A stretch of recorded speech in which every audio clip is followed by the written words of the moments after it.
Hi there, Smart Drivers, talking to you about being pulled over by police. It's an inevitability after you get your driver's license. You're going to make a turn against a traffic sign or speed or have your insurance invalid and police will pull you over. What is the procedure?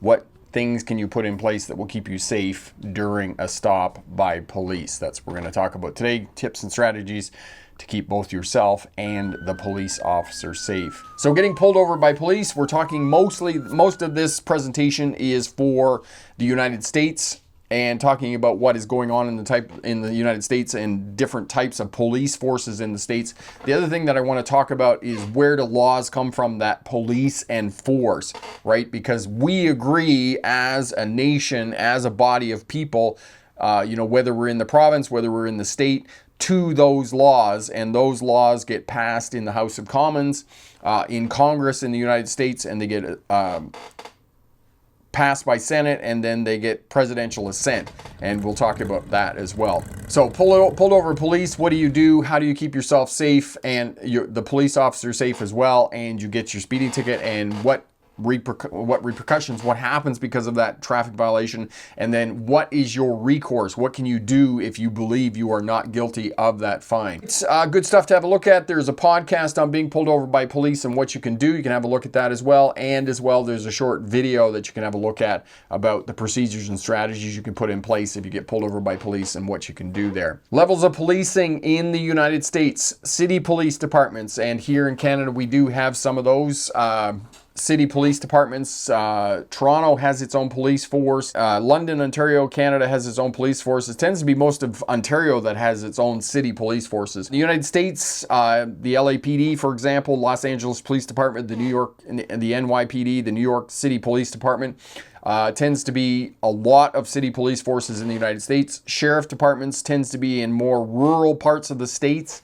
And as I said earlier, the sheriff's departments, the sheriffs are elected officials within that region.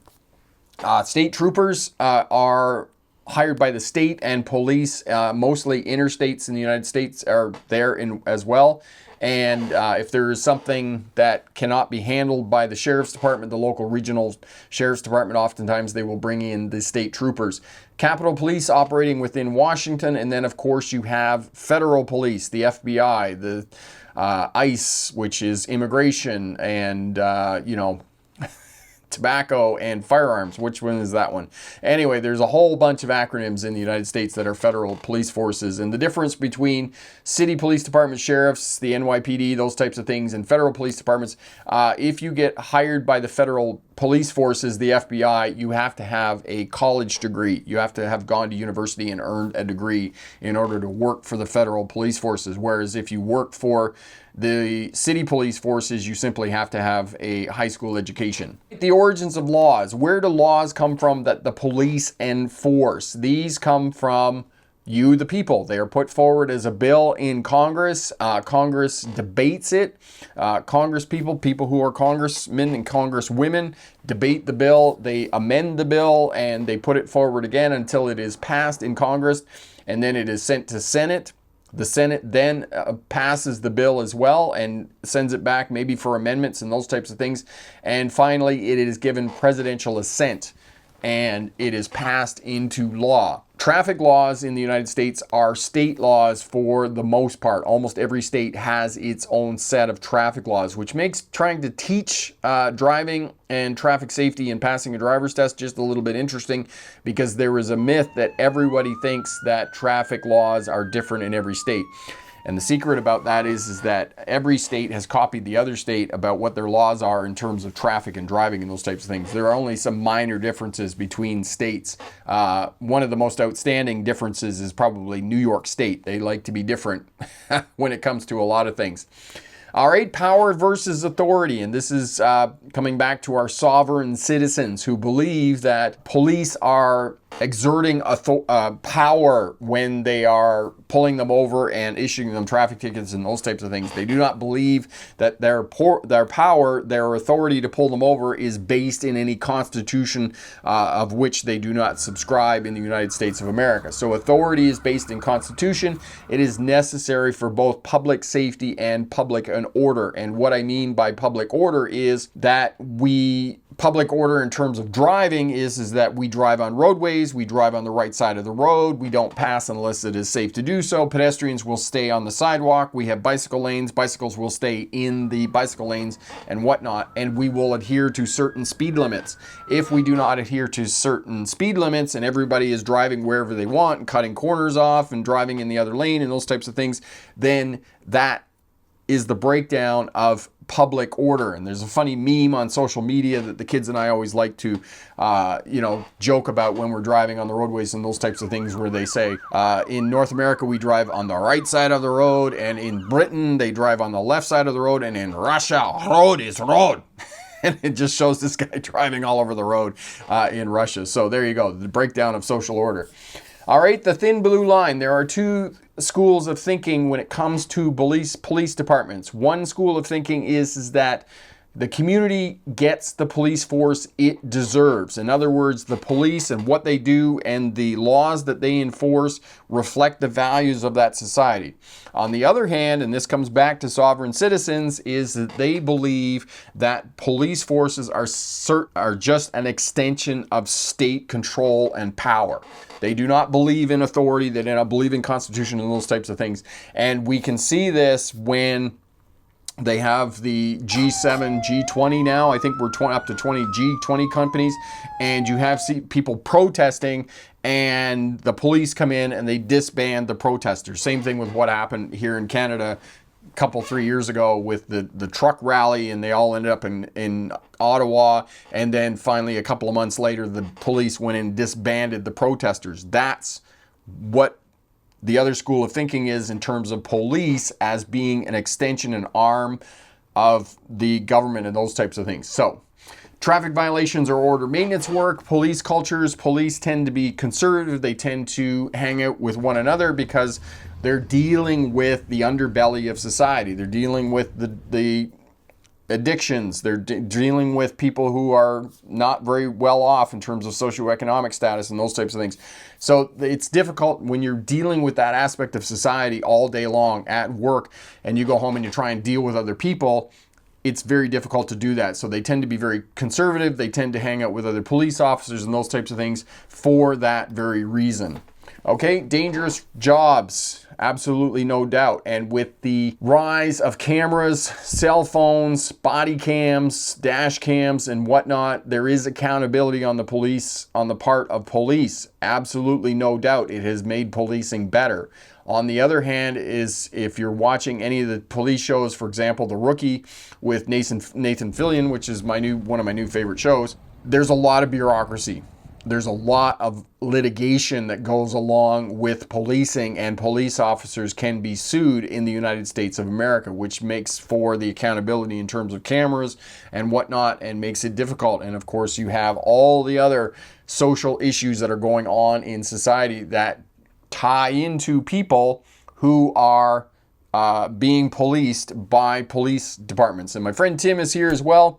Don't be the nail with the head sticking up. Yes, exactly what Tim just said in terms of being the person who's the lead car in the pack that is speeding down the highway. And if you're the lead car or the last car in that line of cars that are speeding, you're the ones that are going to get pulled over. Also, you need to think about where you are, what part of town you're in. Are you in a good part of town? Are you in a bad part of town? Are you inebriated? Are you disheveled? Have you not shaved for 2 or 3 days? Have you not combed your hair for a week or more? Does the vehicle reek of marijuana? Every time you get pulled over, you are being profiled. And if you are saying that it's racial profiling, it's or this or that, we all do it. It's not just police officers who are profiling you. And here is an example of your vehicle reeking. I had tenants in my apartment in Sydney, and I went down there and I was doing some work and trimming the tree next to the car. And I thought to myself, I kept smelling marijuana. And I was like, wow, somebody is really smoking a lot of marijuana. And kept trimming the tree and whatnot, and walked around beside the fence where the car was parked, and I realized one of the windows were down, and it wasn't that somebody was smoking marijuana, it was the fact that the tenants had been smoking marijuana in the car, and the car absolutely reeked of marijuana. And just, you know, imagine if you got pulled over in that vehicle and it's just wafting of marijuana smell. And the reason that the tenants were smoking marijuana in the car is because I told them that they weren't allowed to smoke on the property. So their solution to that was to go out and sit in their car and smoke marijuana. Procedures when being pulled over by police: stop as soon as you can do safely. Tim has mentioned earlier that, you know, pulling into gas stations and private parking lots and those types of things is not an ideal solution, because oftentimes the owners of those establishments do not want you to be there. If you do pull off on the side of the highway, the side of the freeway or other places, pull off the roadway as far as you can safely get your vehicle off the roadway.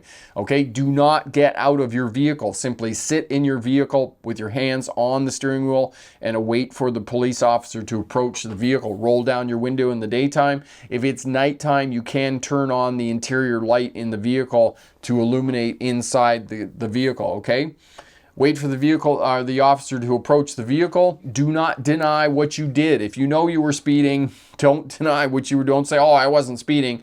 And as well, don't admit what you did either, right? Okay, oh, I was speeding, I'm sorry, officer, whatnot, and those types of things, right? Don't question the officer's authority. I mean, unless you're a sovereign citizen and you want to get into that fight and that battle and those types of things, then yeah, by all means. But if you are pleasant, if you answer the police officer's questions, as I said, 7 times out of 10, 8 times out of 10, you're simply going to get off with a warning, because most police officers do not want to write you a ticket because it simply creates animosity. So they are going to only write you a ticket if they feel that you're endangering public safety or you're being belligerent and, you know, not being very nice to them and answering their questions and those types of things. In the United States, if you have a weapon in the vehicle, indicate to the officer where that weapon is located. If it is under your seat, under the passenger seat, then say to the officer, I have a weapon under the seat. I have a permit to carry. My permit's in the glove box with my driver's license and whatnot. Would you like me to get that for you and hand it to you? Follow the police officer's instructions, and as I said, what goes around comes around. Tim says police emergency vehicles lights only, pull over when safe, but don't take too long. Police vehicle lights and sirens, pull over and stop now. Okay, yes, so excellent, there we go. If it's just lights, pull over when it's safe to do so. If it's lights and sirens, pull over immediately, like right now, right away. Move over laws in the United States and in Canada. These are North American widespread now. If it is a multi-lane roadway, you need to pull over to the left lane or move over into the left lane to create as much space between your vehicle and the police officer, the ambulance, the fire truck, the search and rescue, tow trucks and whatnot. Pull over to the side, over into the left lane and move around them. Slow down to 40 miles an hour, 60 kilometers an hour. And as well, if this is on a driver's test and you fail to do this, this is an automatic fail on your driver's test. So make sure that you do this, these move over things, if they're emergency vehicles on the side of the roadway. What are your rights? Okay, the side of the road is not the place to have an argument with the police officer about whether you are guilty or not guilty, that he or she's radar gun is not working and is faulty and those types of things. You will have your day in court. And if you are given a traffic ticket, a traffic violation, there is 3 options on the back of the traffic ticket where you can simply sign it, plead guilty, and pay the fine and be administered whatever points are associated with that traffic violation. Plead guilty or plead not guilty. Well, there's one other option. I can't remember what it is. I'm sorry. The last option is to plead not guilty, and then they will assign you a court date and you go to traffic court. So have a look at that as well. Go to traffic court. You can plead your case in front of the judge, and the police officer, he or she, will also provide their evidence about what they did, how they pulled you over, what you were charged with in terms of a traffic violation, and that all will happen. Now, some will hire lawyers to do this for them as well, and there are some places, some states, some provinces that have paralegals as well that will allow you to do all of this stuff and fight the ticket in court. but it can get expensive if you're hiring other people to do that for you.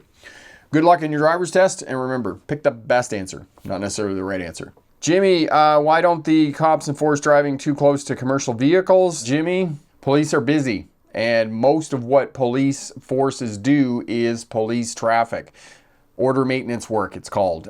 Policing traffic, policing the homeless, social work. Unfortunately, much of what used to be done by psych wards and social workers has now been foisted onto the legal system, and it is difficult to understand how busy police are in the work that they do. But they do have individual departments within the police that do specifically police traffic. But, they have so many other things that they're doing that it's difficult for them to focus on one thing.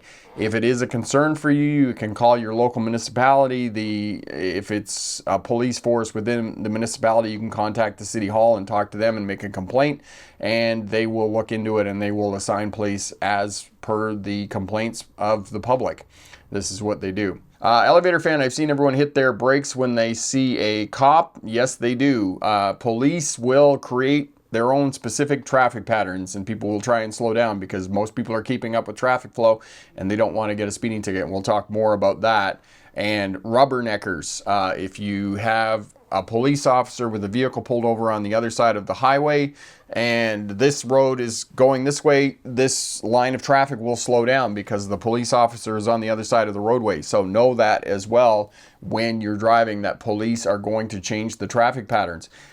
In addition to that, we're going to talk about move-over laws. If there are police, wreckers, ambulances, fire trucks on the side of the road, you need to move over into the other lane on a multi-lane roadway. If not, then you have to slow down to 40 miles per hour or 60 kilometers an hour. So know that as well. Marion, rubberneckers. Yes, I know that they are something else. And just this is another piece of advanced driving skills, knowing that the traffic pattern is going to change if there are emergency vehicles on the roadway, especially police. If they're along the roadway, my buddy Phil, driving in the hammer lane, doing 100 kilometers an hour in a 90 kilometer an hour, it's a 55 mile an hour. He's doing 60 miles an hour, and he's in the hammer lane. He's in the passing lane, and I was like, "What are you doing in the passing lane?" And but they're difficult to question. You can't really say what's going on, right? So that's what is something that you need to keep in mind when you're driving, and locate police and other emergency vehicles along the roadway.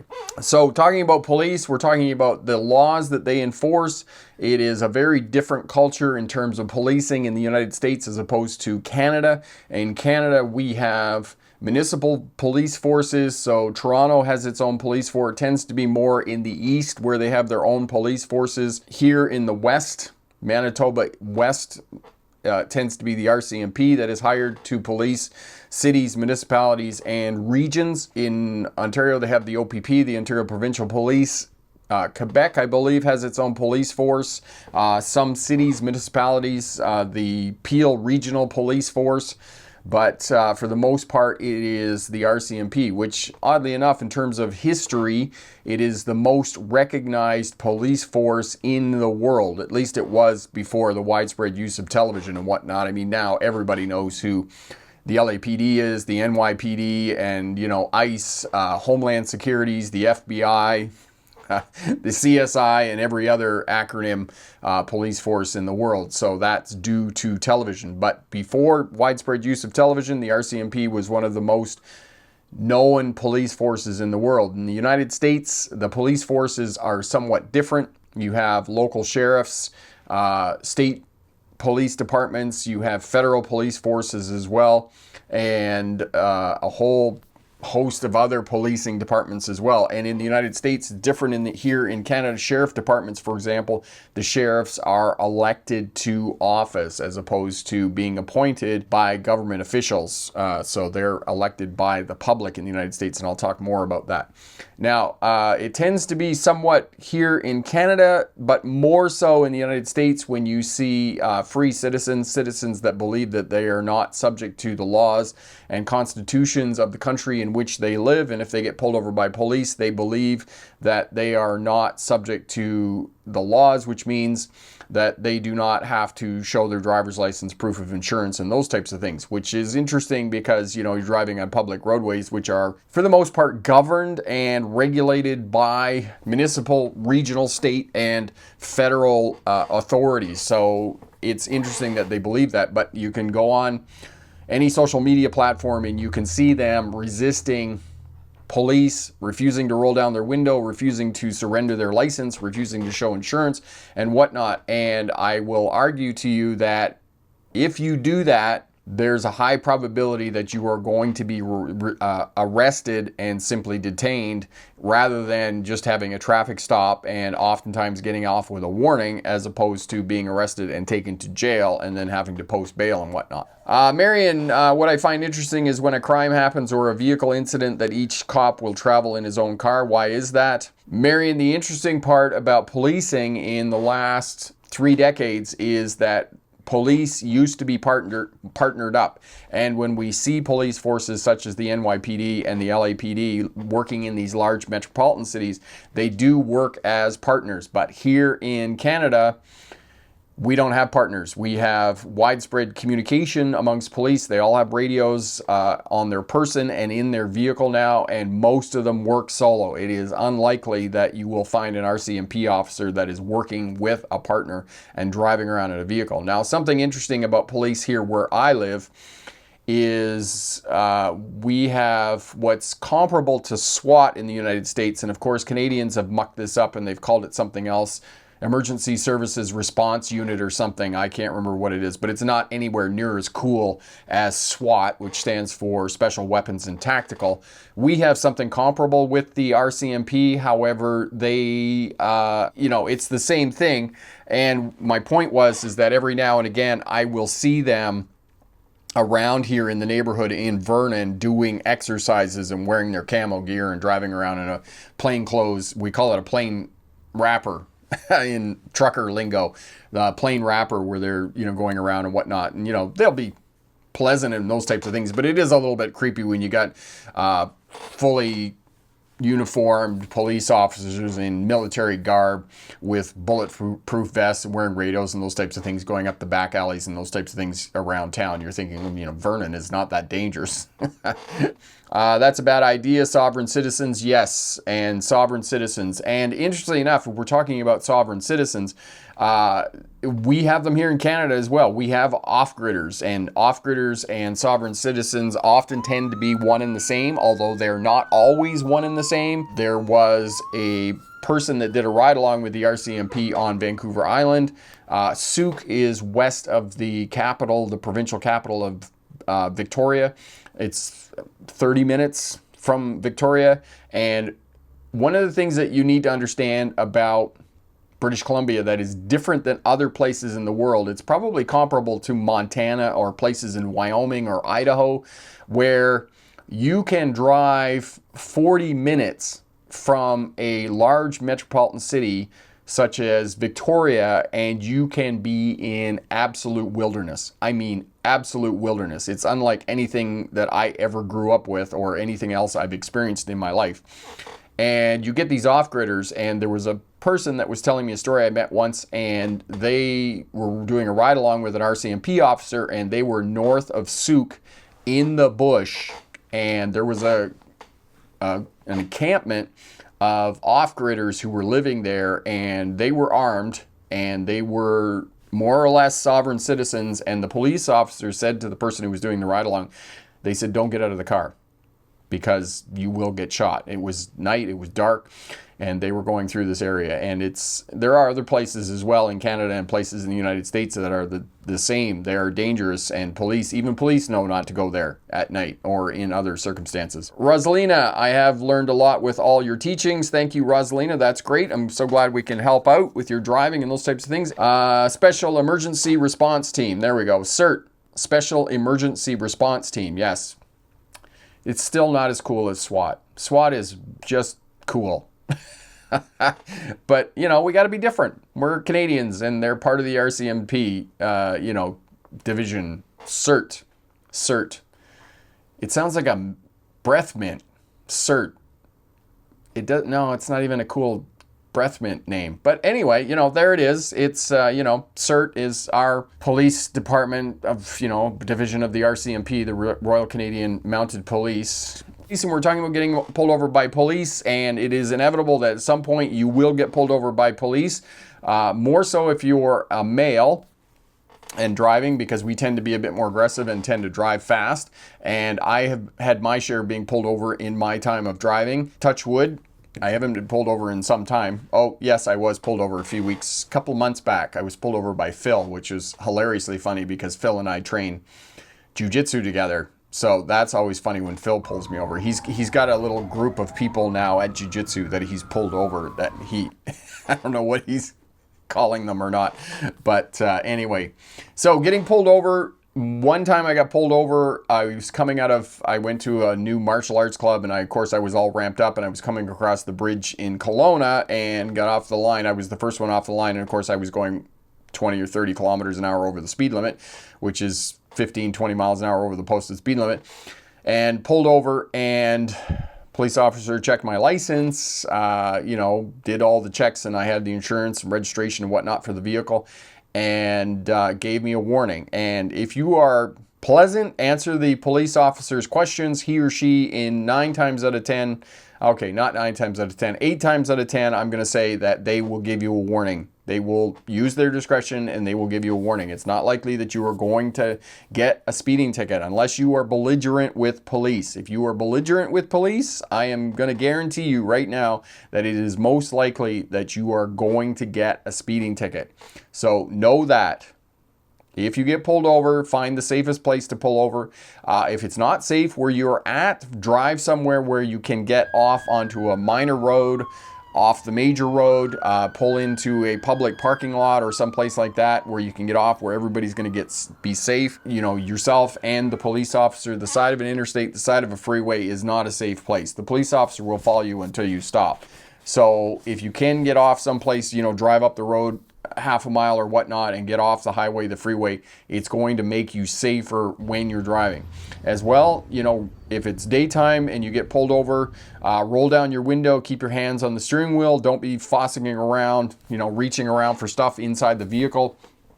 When you get pulled over, the police officer will come up to the door, simply answer his or her questions. Don't volunteer for anything. If you are reaching for something in the vehicle, if they say, "Can I see your license? Can I see your registration?" Before you reach for it, inform the police officer, say, "The registration is in the glove box. I'm going to reach into the glove box and get that out." And then you reach in and get it out. "My driver's license is in my wallet, which is in the back. I need to go and get my wallet. Can I get out of the car and go and get my wallet?" Right? Wherever these things are, right? And as well, stay in the vehicle when the police officer pulls you over. Do not exit the vehicle. Do not get out of the vehicle, okay? Because they might be thinking that you're going to be doing a runner and those types of things. So stay in the vehicle. Keep your hands on the steering wheel. Don't reach for anything.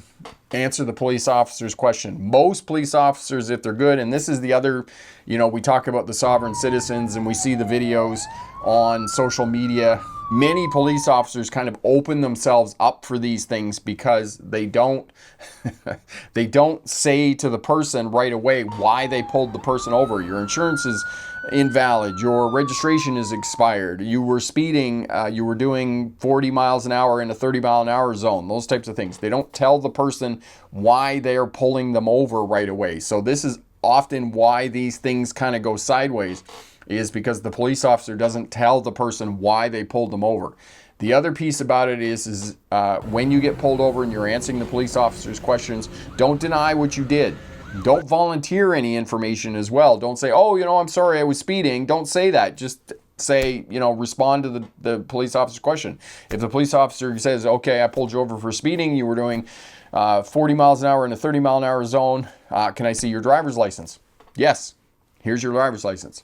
Emily, registration is your ownership for the vehicle. Proof that you own the vehicle or you are driving the vehicle and you have the owner's permission to drive the vehicle, and that registration is in the vehicle. Oftentimes your insurance and your registration are one and the same thing depending on what state you're in. So yes, ownership. Pulled over, ownership, registration, the police officer will ask you for your license, those types of things. As I said, don't do anything or engage in any action inside the vehicle until the police officer asks you to get your license, get your insurance, and those types of things. So that's basically in a nutshell what you need to do. Know that if you are not cooperative with the police, it's probably not going to go well for you, and you're probably going to end up being arrested. So what goes around comes around. Be nice, answer the questions, don't deny what you did, don't volunteer information, simply answer the police officer's questions. And as I said, 7 times out of 10, you're simply going to get a warning. All right? All the best. Have a great night. And remember, pick the best answer, not necessarily the right answer. Bye now.